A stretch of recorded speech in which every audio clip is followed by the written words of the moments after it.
ladies and gentlemen. I'm so happy to see you again. This is the surprise.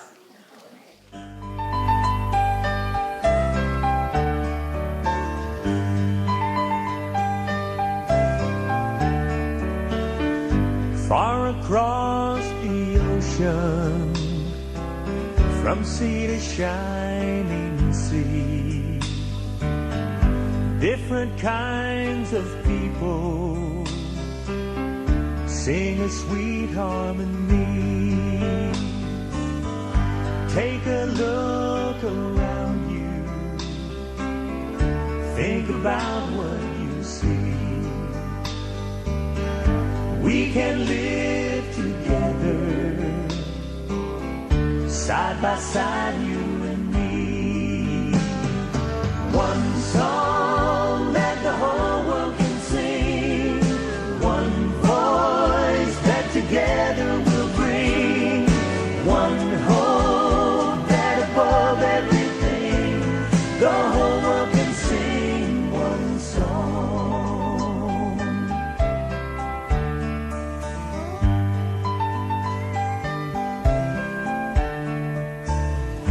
Everyone's a brother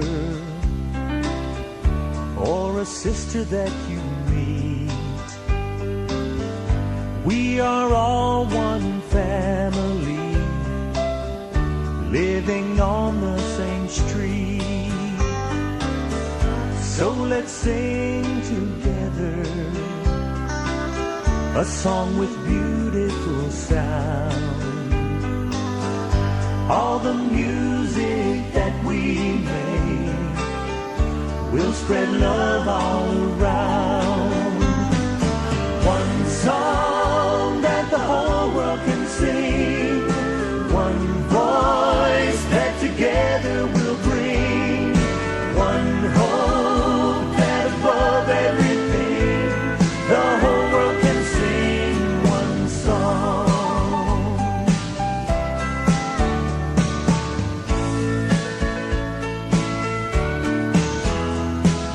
One song that the whole world can sing, one voice that together we'll bring, one hope that above everything, the whole world can sing one song.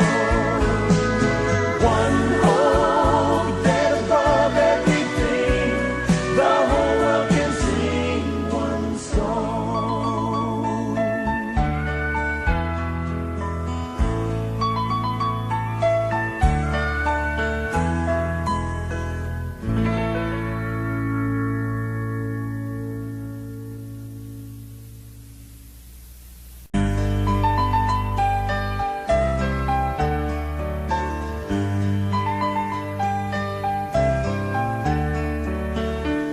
Far across the ocean, from sea to shining sea, different kinds of people sing a sweet harmony. Take a look around you, think about what you see. We can live together, side by side, you and me. One song that the whole world can sing, one voice that together we'll bring, one hope that above everything, the whole world can sing one song.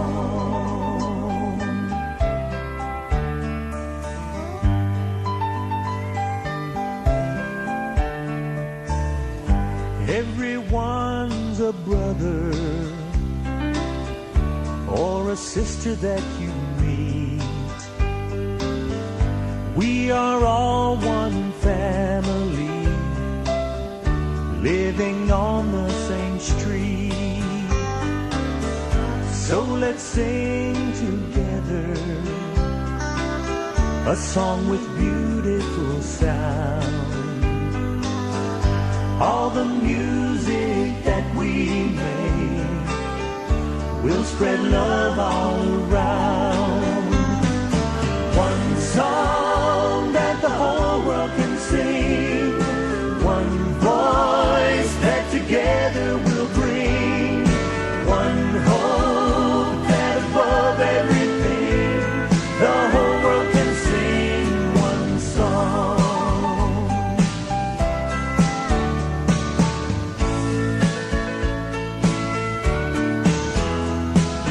One song that the whole world can sing, one voice that together we'll bring, one hope that above everything, the whole world can sing one song.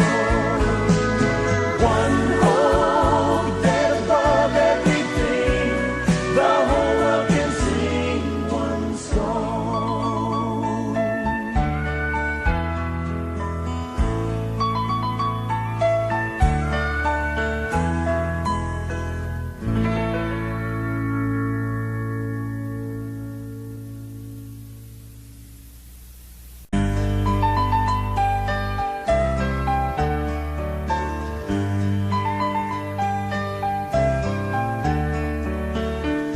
Far across the ocean, from sea to shining sea, different kinds of people sing a sweet harmony.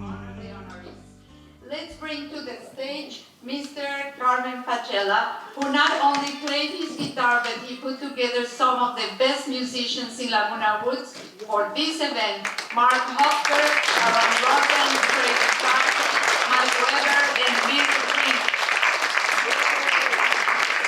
Even though Mitchell J, composer of the one song and band participant, is physically not here with us, he's actually with us by Zoom. If you turn to see that computer, he's right there. Please say, hi, Mitch.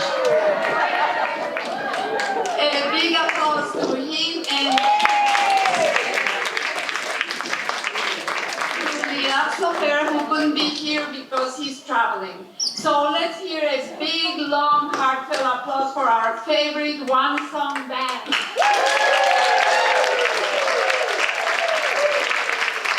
Let's also honor and thank Mr. Mark Rabinovich, Anita Ghosh, who couldn't be here, Daniela Walsh, PJ Higgins, who's right there taking a video. Hi, PJ!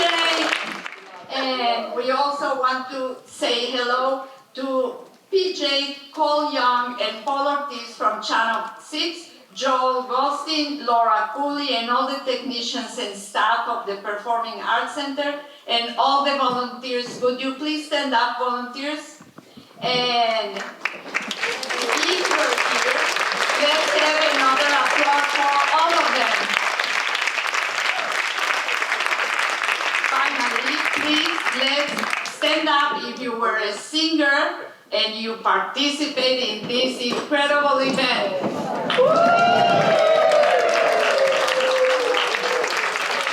Please look around you and see what you see, the family.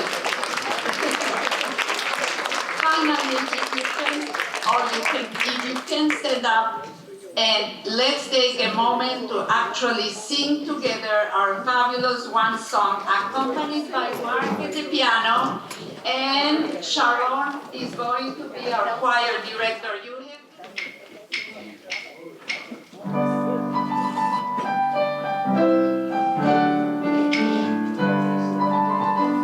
Let me hear you, man.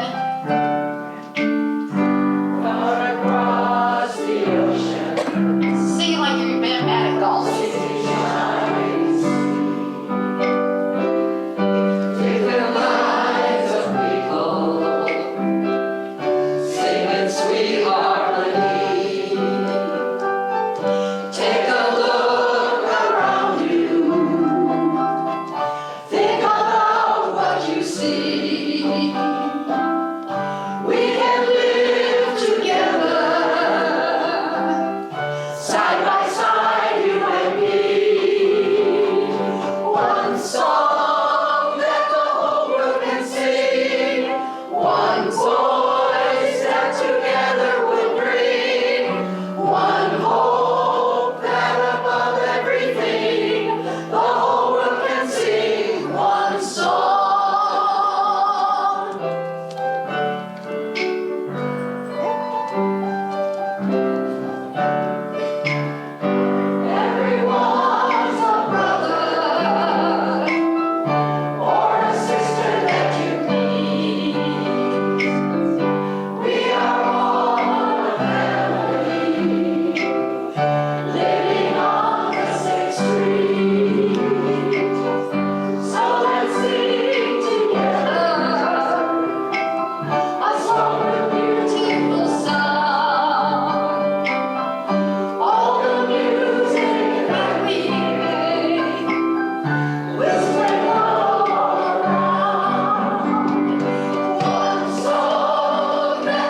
I'm sure I didn't do as good a job as Rebecca saying his name, but he has over 10 years of diverse experience working with multiple resident-based community groups. His experience includes the organization and facilitation of meetings, team building activities, health and education programs, and outreach events throughout Orange County.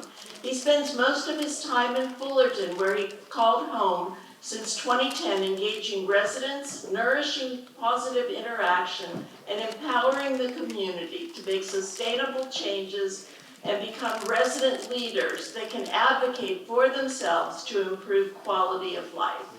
So it is my honor to introduce Mr. Lionel Talavera. Thank you all for that. That was amazing to hear everyone singing in harmony, and for me to be taking part of that as well too. So I want to thank you all for allowing me to be here to share this space with you all. It's an honor to be here and to be able to share a little bit of what we do. So as Sherry introduced me with a little bit of my bio there, I am one of the human relations specialists at Groundswell. We're formerly known as Orange County Human Relations Council, but we had a name change for that, and maybe we can speak offline a little bit more about that. But I'm here to share a little bit about our bystander and upstander training, which would also include some information on our 2022 hate crime report that our organization puts on every year in September. So with that, I'll get going into what we're going to get to know today. All right, what we're going to get to know today is what is a bystander. So it's one who is presented but not taking part in the situation or events. Right? It's an individual who observes and witnesses a situation of discrimination, violence that's being committed by a perpetrator towards a victim, and it has an opportunity for them to either condone, intervene, or do nothing. All right. So one of the questions that maybe you can ask, your neighbor real quick, right, is what's the impact of a bystander? So maybe just share with the person to the right or to the left of you, just really briefly, and then I'll bring you guys back on what's the impact of being a bystander. And here's the definition. Awesome. So do I have a volunteer to share with the group, and maybe that can kind of stand up and share what they heard from their neighbor or what they shared with someone? Just one or two, go ahead. I said as a bystander, sometimes a bystander could end up being a witness that might have vital information that could, in the end, help the victim. But sometimes, depending on the situation, it may be too scary to get involved. Yes, right. So there could be a sense of fear, right? And I'm sure everyone else had some similar conversations that were going around. Awesome. Thank you so much for that. So now we're going to go to the effects of the bystander, or the bystander effect is what we call it. Now I'll share a little clip in a little bit, right? So it's a psychological phenomenon where individuals are less likely to help or to intervene due to the abilities of the situation that presents with multiple bystanders, right? Diffusing of responsibilities or in the social influence of other people's inactions, right? So again, we could be, right, someone that can see that what's happening, right, have that information, or again, not do anything, right? So why do we remain bystanders? So again, really quickly, why do we remain bystanders, right? Why do we remain not doing anything or saying anything, but maybe just seeing the information but not doing anything? It seems there to be a consensus of fear. Fear, and then what else?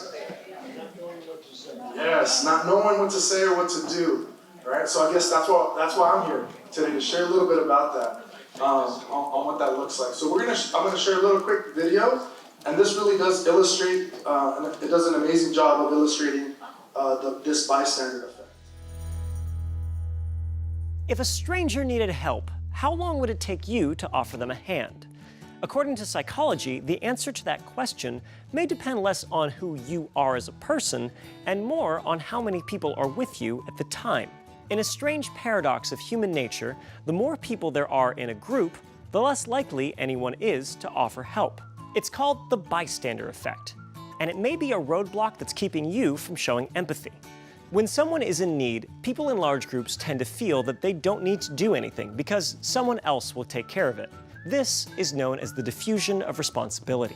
The end result is nobody does anything. And if you don't believe me, I'll show you.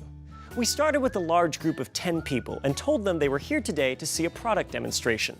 So we're just basically looking for emotional reactions to certain products. We're not quite ready to go yet. So as you can see, you have these surveys. Go ahead, start filling them out. Take all the time you need with them. I am gonna go get the product and just kind of start throwing it together, and then we're gonna begin. Sound good, everyone? Okay. Cool, thanks. Here's the thing though.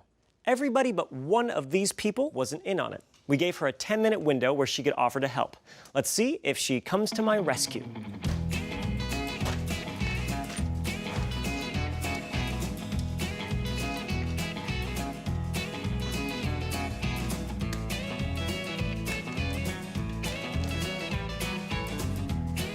We repeated this a few more times with varying results.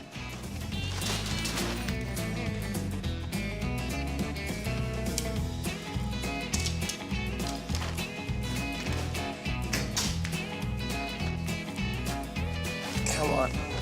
That didn't sound good. Ugh.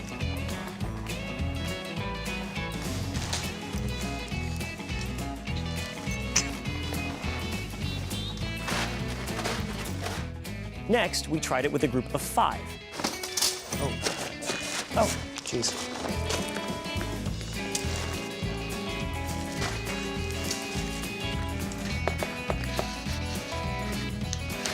Do you think you're allowed to do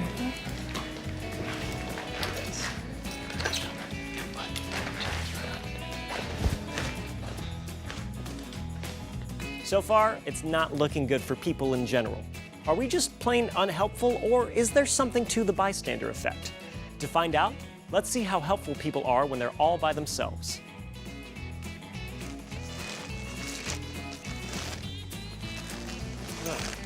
Hi.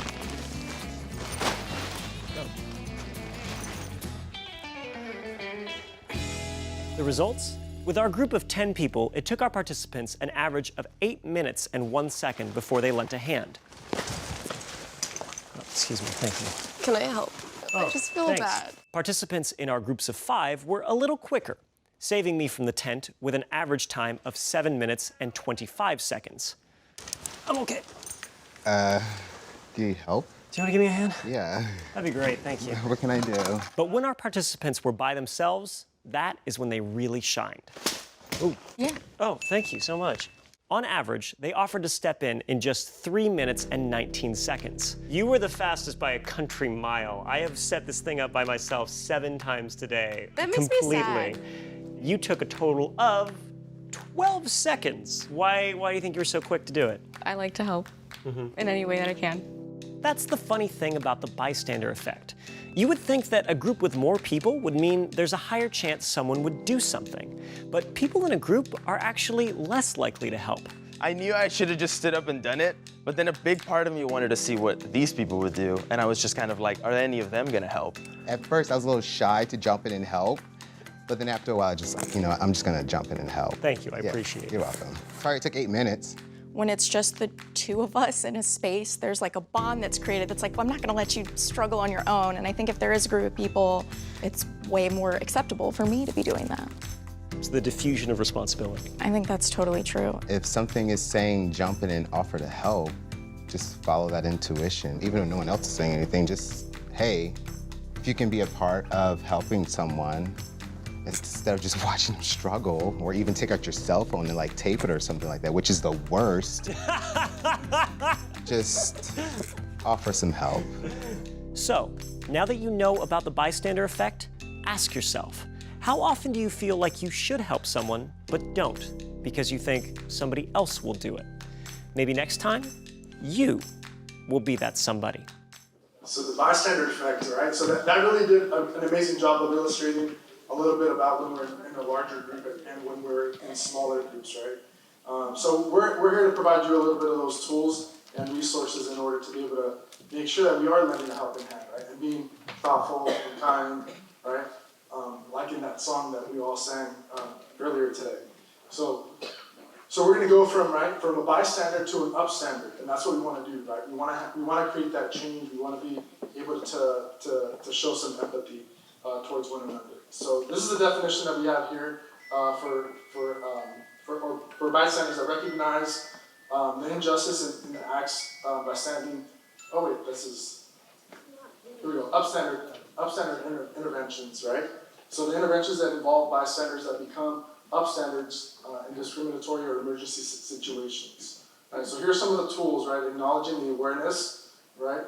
The effects of empathy, right? The confidence and assertiveness, and making sure that we want to break those social norms, right? When we're seeing something that we know is not right, we want to make sure that we don't continue that cycle and break that cycle when we're seeing things that are unjust or discriminatory in any nature.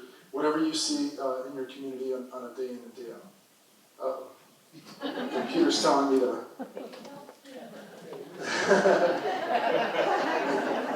It wants to reboot, and I told it no already. And then getting to know other communities as well too, and I think that's one of the things that Groundswell has done a really good job of making sure, again, that we get to know other communities. So I love your choir director, all right, inviting you to come dressed, right, in your culture, in your ethnicity, whatever you want it to, so you get to recognize what that looks like, and it's not necessarily feared upon, but it's something that we start recognizing and get to know a little bit more, just because it's something that we just don't know, right? That's a lot of things, getting to know other communities, where really impacts, and then you know how to be an upstander in that sense. So now we're going to talk a little bit about understanding what that looks like, particularly just here in Orange County. So as I mentioned earlier, we collect data from the whole county, from sheriff's departments to law enforcement agencies, to school education districts, higher ed, and then also from organizations and nonprofits that work in specific communities or just communities as a whole, to collect this data of the hate crime report that we put on an annual basis. So what is hate? So hate is a behavior that's motivated by bias, and it's hate towards a person's real or perceived social group identity. So it could be the perception that they could be from one of these protected social groups, okay? And the social groups are folks with disabilities, gender, nationality, race, ethnicity, religion, sexual orientation, and then they can also be associated with these groups in one or more of these actual or perceived characteristics, right? So it's even the perception that someone, right, might be of a different ethnicity or a different religion, right? Even though they may not be, that can also be associated with hate. So the way we break it up, we started generalizing hate activity in Orange County, which combined both of these, hate incidents and hate crimes that come. So it's the behavior, right? But the bias motivation is a hate incident. When it's criminal in nature and it still conducts the bias motivation, it's a hate crime. Okay, so there has to be something criminal and that affects. So when we're talking about hate incidences, we're talking about racial slurs, we're talking about bullying, we're talking about stuff that's posted on social media, and it still has to be directed to those social groups that are protected. Okay? Now, criminal nature, we're talking about vandalism, graffiti, theft, and even assault. Right? Again, in conjunction with the bias motivation towards those protected classes. And then we'll share a little bit about what our 2022 hate crime reports data told us last year. So we put this report out in September, and we had 450 responses that we collected, either through our 2-in-1 portal, which you'll find some flyers in the back by the coffee and the water. So we had an increase of hate activity. Again, you'll see the word hate activity right here. Within the last 5 years, there's been a 94% increase. And 162 of these reports were criminal in nature. And then 288 reports were hate incidences. So they weren't criminal in nature. And you'll see a little bit of the breakdown. We'll get into kind of what that looks like here in a little bit. But here are some trends that we pulled from that data. In Orange County, again, we're seeing just an increase in crimes by 75% and 142% within the last 5 years of incidences.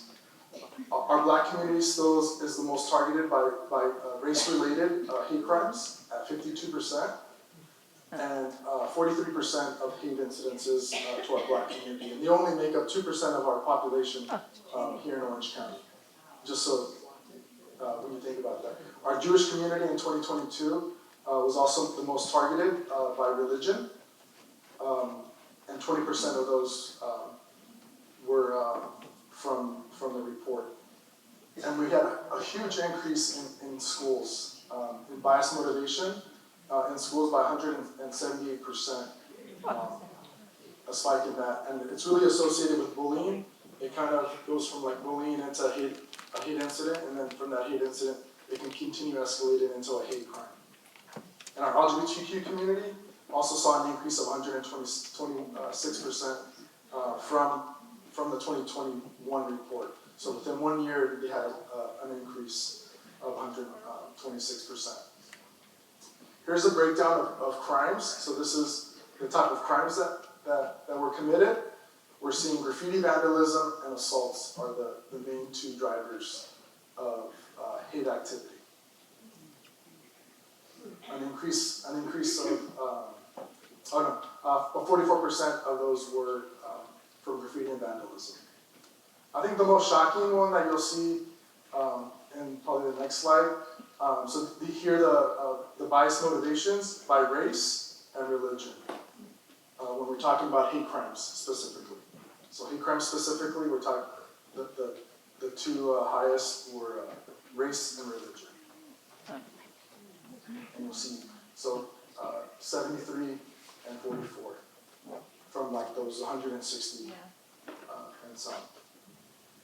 So this one's the one that really I think hits home, and I like to spend some time and really let this one sink in, because again, when you think about how things are escalating when we're talking about hate incidences into hate crimes, the highest here, again, you saw schools, right, because they had a large number, but then at people's residence. So we started breaking down a lot of this data to really get really specific to what we're hearing and seeing from the reports that we get, and it's in people's homes.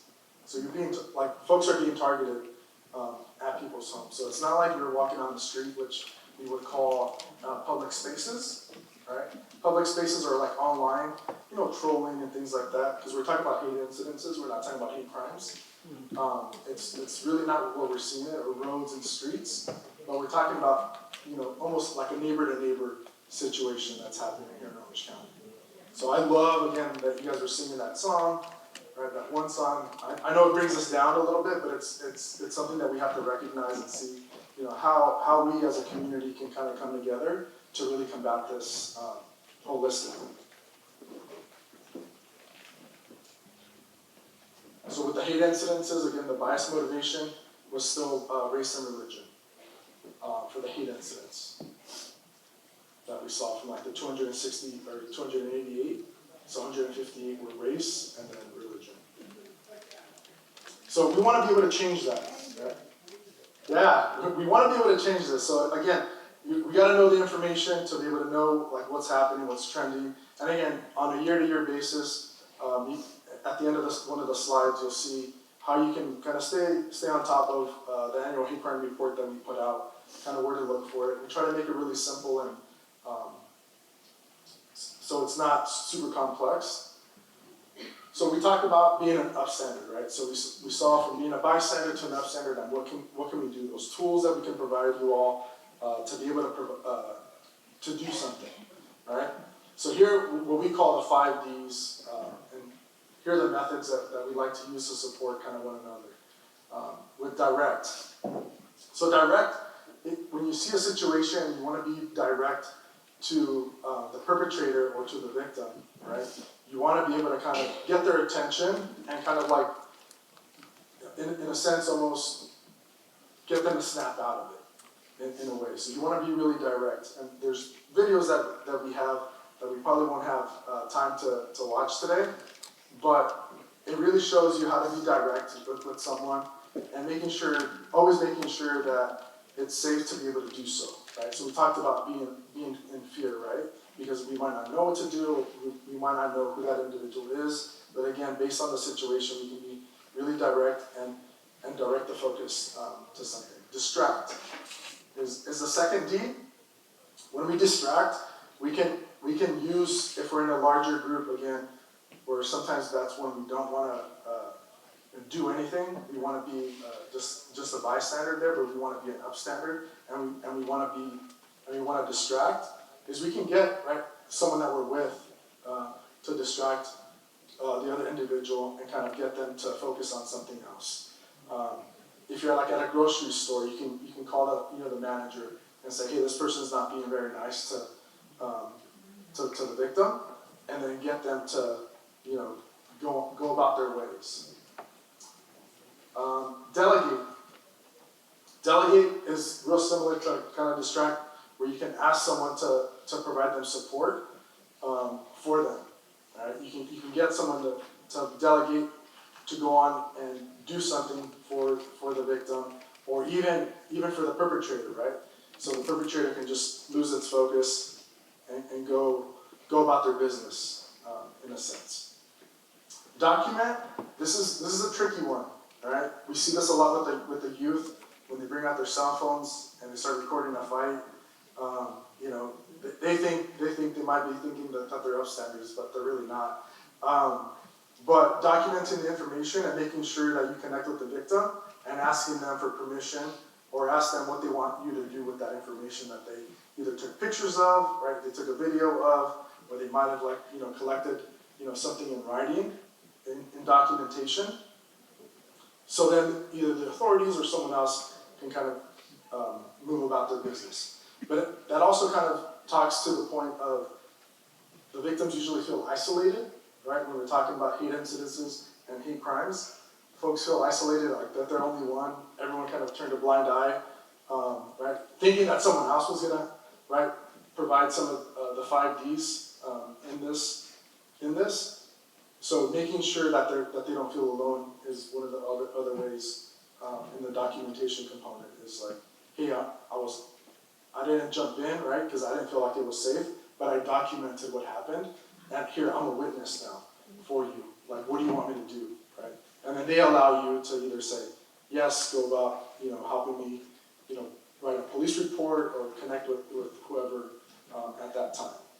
And then delay. Believe it or not, that's when we talk about hate activity it's usually a traumatic experience for someone, right? They might not be able to talk or say anything or do anything at the moment.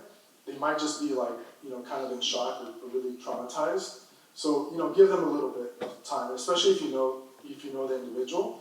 Give them some time, all right, and then just let them know, hey, I'm here if you need some support, and then talk them through what happened, the scenario, and then hopefully you can provide them with some resources, and that's another great way, right? So like connecting with the resources that you might or may not know, or someone that knows of resources that can help that individual.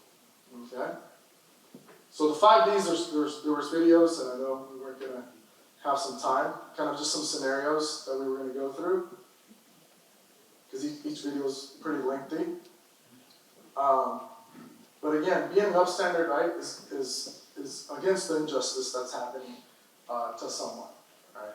So here are some ways, right, we want to be able to stop individuals, from causing harm. Again, breaking those norms, I think that's one of the biggest thing. I guess when you think about,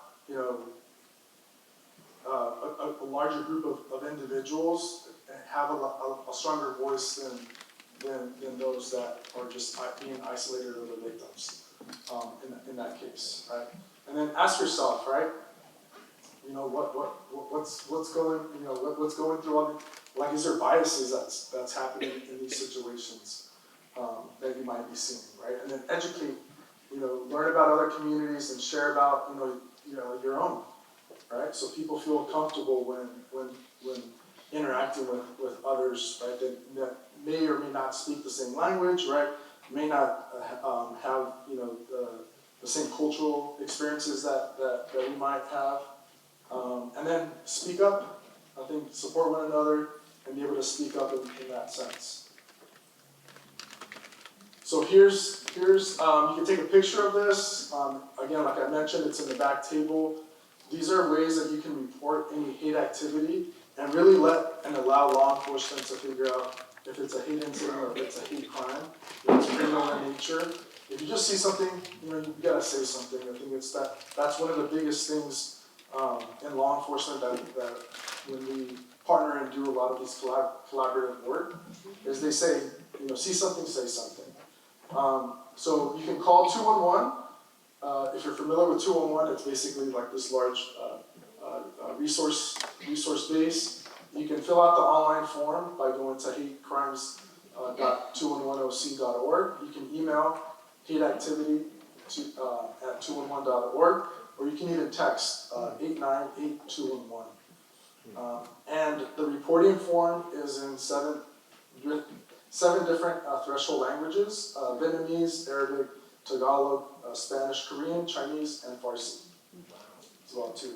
So we've let United Way 211 kind of take the reins on that, but we've given them a lot of feedback and information with the community partners that we partner with.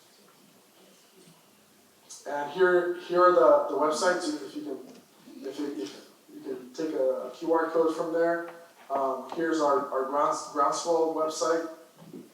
We are groundswell.org, and then you'll be able to see also the report at the Orange County Human Relations Commission. And then we also have a whole website dedicated to Hate Hurts Us All, to tons of other resources for hate victims as well too. And I hope the checkout question, again, that you can share, since we only have like 2 or 3 minutes, is how do you feel? Are you ready to be an upstander? So maybe share with your neighbor, let them know if you're ready to be an upstander here today. And I want to thank you all for allowing me to share this information today. We can start with this one. What does your organization do when a hate incident is reported, or do you first send it, or do you just record it happening? So our organization, if a hate activity or a hate incident is reported to our organization itself, we make sure that it gets into the 211 portal. So with the here, I'll share real quick. So this 211 portal is what we call the portal. Is basically the database now that we're trying to have all the information centralized. So they have United Way 211 has 2 navigators, and they provide wraparound services for the victim. So they have an intake form that they collect, and based on that information and what the victim is sharing, they'll connect them to the resources that they need mental health services. One of the coolest things that I'll share is there's some organizations that provide monetary contributions to say, like, if there was vandalism or destruction of property, they actually will help pay to get whatever needs to get fixed. If it's a hate crime, because that's criminal in nature. So there's organizations that provide wraparound services, and it just depends on what the victim needs. And then they work them through, like they do a case managed triage component to it. And our organization kind of does something similar, so we'll connect with other nonprofits to kind of do the same. But then we also provide mediation opportunities and other components. Okay. Could the increase in incidents be due to more awareness to the fact that hate incidents and crimes are not acceptable and therefore more frequently reported now? Yeah, so that's a really good question. So believe it or not, through the Department of Justice, hate activity is underreported by from 24 to 28 times less. So if you see those numbers, like we talked about, like 450, the more realistic, and that's one of the things that our organization is trying to do, is we're really trying to get into what that baseline looks like. So we're trying to get to that flat. We see these numbers still increasing. So we are trying to get to the more realistic numbers of what's happening here in Orange County. So that's a really good question, because we just know underreporting happens, again, because of fear, isolation, just trauma, and then sometimes the information, people don't know where to go report that. Okay. Our hate incidents report kept confidential. Do you have to give your name? Yeah, all confidential. So when you go on the portal, you don't have to provide your information. Only if you want to get contacted back for resources, it'll ask you if you want to get contacted for resources. But if you want to be anonymous, it can be completely anonymous. All we're trying to do is really collect data, but then we're also trying to serve as well too. So we're trying to make sure that they get the services that victims need. But it's all kept confidential. How can you stay safe in a dangerous situation that you don't have time to wait to intervene? Yeah, so every situation is different. And again, that's the one thing when we talk about being an upstander, is making sure that the situation is safe for you, right? It's always going to be different for different people, for different individuals. So making sure that you are safe before you intervene. So if you don't feel safe, don't intervene, right? And then that's why maybe you can delegate, right? You can delegate maybe someone, if there's a male around, right? Like encourage the male to, find some, right? But again, it just depends on the situation, and sometimes, you might be able to relate to the perpetrator, in one sense, right? You might be able to relate to the perpetrator, and sometimes, you may not. So again, every situation is different.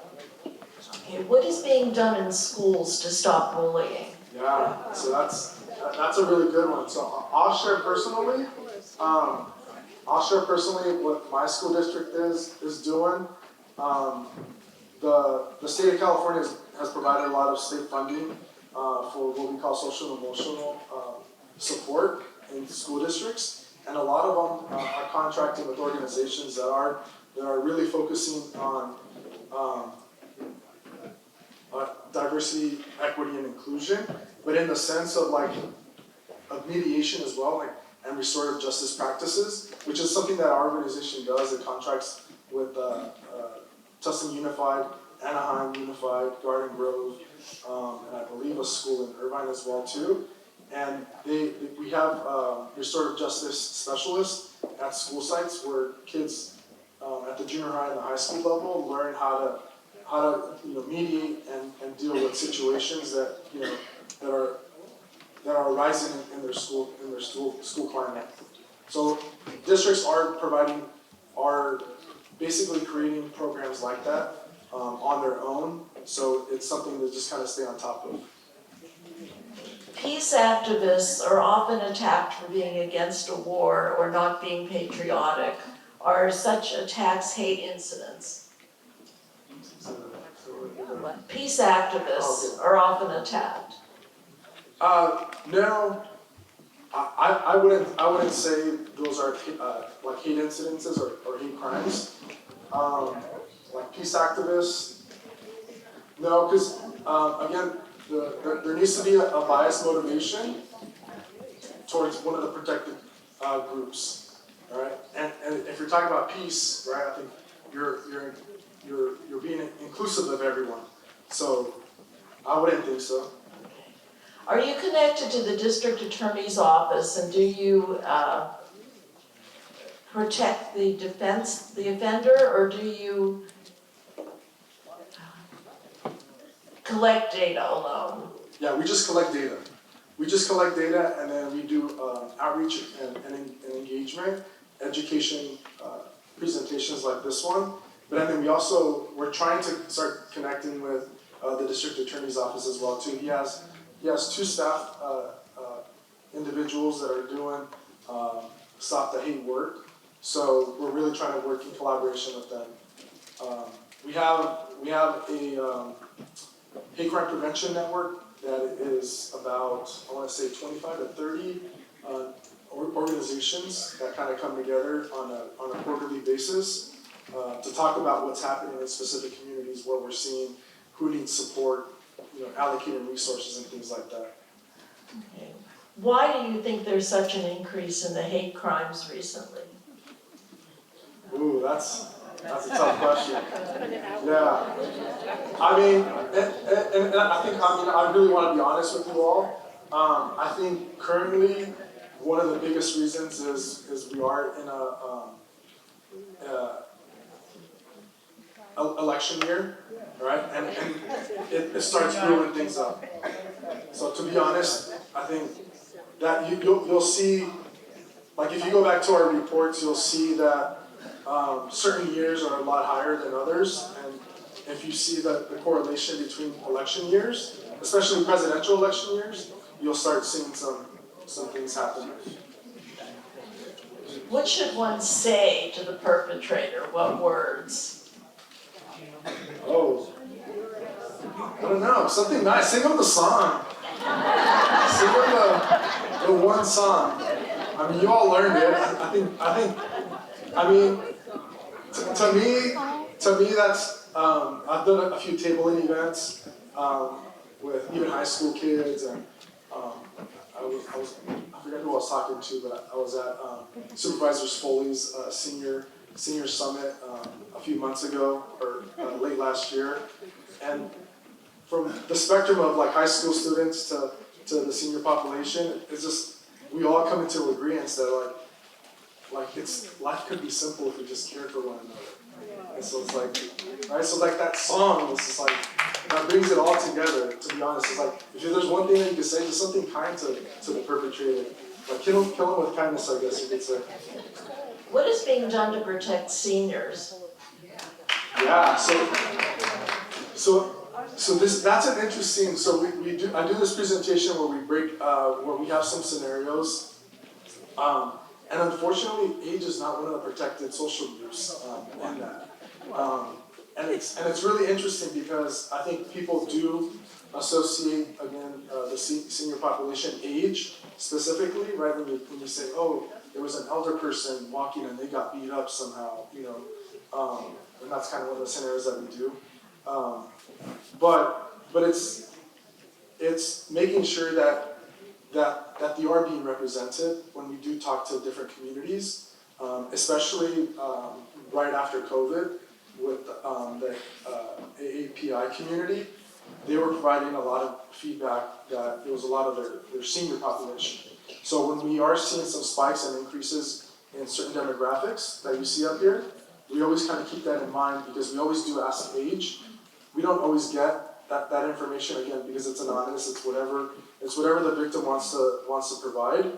but it's something that we always kind of keep track of is when we break our information down and we do like an analysis of it, we look at age and making sure that there's no spikes somewhere and always keeping that in mind, because it is not one of those protected classes, unfortunately.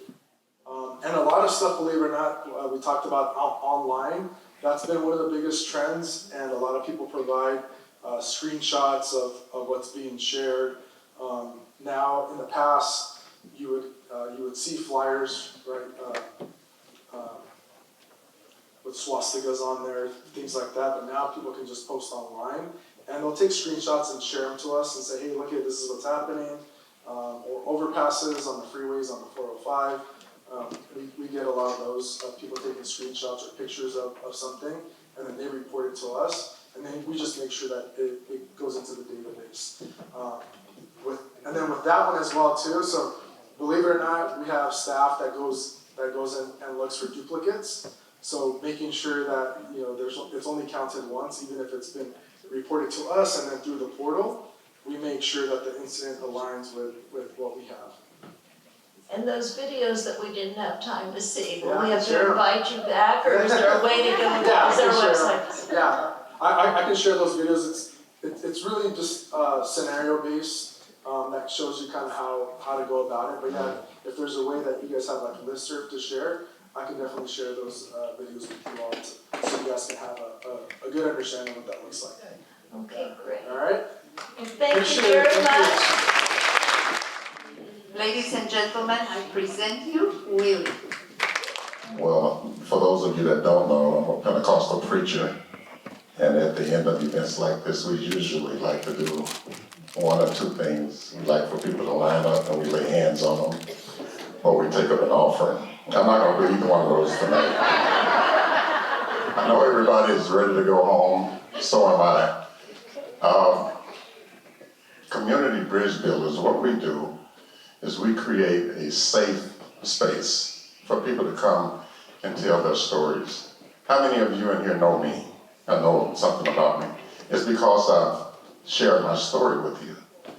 And in this community bridge builders has created a safe space where people can come out and share their stories, and then that endears us to you. When we see you walking around, you're just not another body.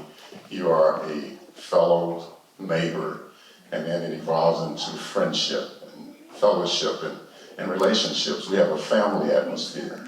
And the members of the community bridge builders know that we feel and believe that we are family. We invite you to come, and we're going to have certain forums where we just come and sit around and talk and eat and sing so that we can get to know one another, so that we can feel safe, and so that we can feel part of one another instead of just living in the same space. I'm just a regular guy.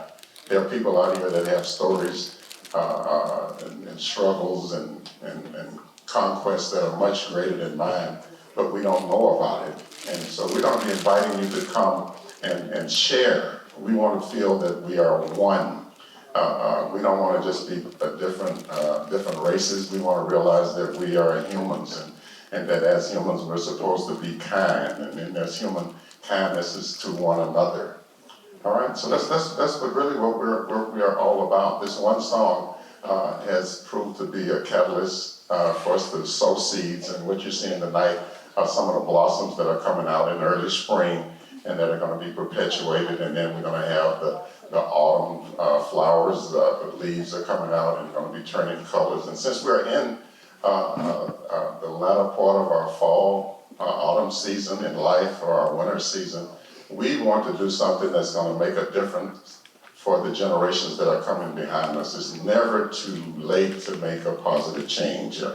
I have an assignment. What we did tonight, we came out, we came together, we sang together, we had fun together. Everybody that agrees, raise your hand. We had a lot of fun together, and we're going to be doing this a lot more.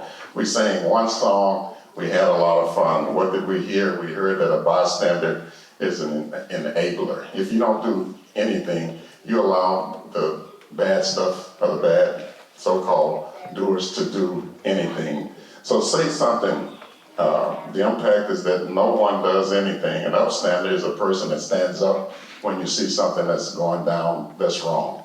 You don't have to be combative. You don't have to be confrontational, but we have to say something. And there is a way to reach people to perpetuate change, and if there isn't, because we've developed these relationships and these friendships that are fostered in community bridge builders, chances are there'll be someone in that group or in the neighborhood that we can come together and go over as a group or as more than just one person and confront what is wrong. For a long time I was preaching when I was real dumb.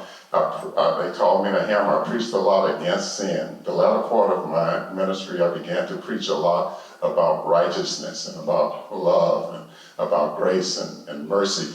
All you have to do for evil to leave is start doing right stuff. Just start doing the stuff that's right. Don't focus on what's wrong. Don't give it that energy.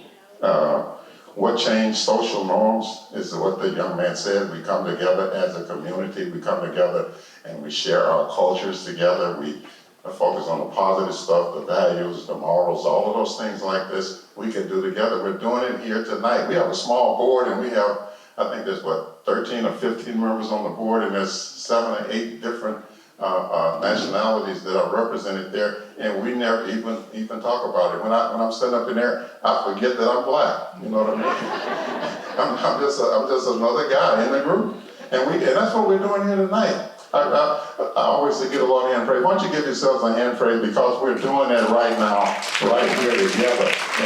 And we're having fun doing it, and we're coming out. You know, we're not coming out for the food. We're not coming out. We're just coming out to have a good time and to build friendships. The young man said, what can we do about it? We can change it.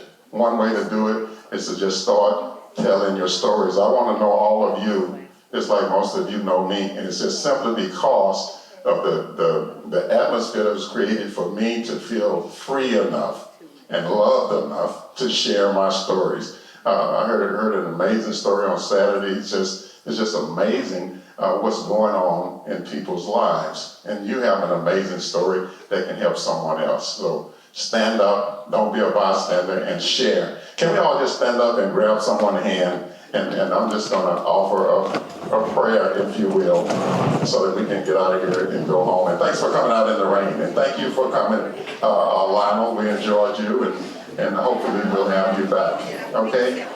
While we're standing, if you would just open your heart, open your spirit, and I'm just going to say a little prayer for us. Creator, Father, we thank you for creating us, for sustaining us. We thank you for community bridge builders. We thank you for bringing Lionel out tonight. For the people that came out tonight, that are here together, that are joined together, let us continue to plant seeds that will bloom into relationships that cause us to be one. Let us to know that one is not better than another. Let us to know that when I start thinking that I'm better than I am, I'm going to start thinking that I'm better than the other people are. Let's kill that spirit right now, and let's go out as one human family, loving one another as you have decreed, and we thank you. Amen. And good night.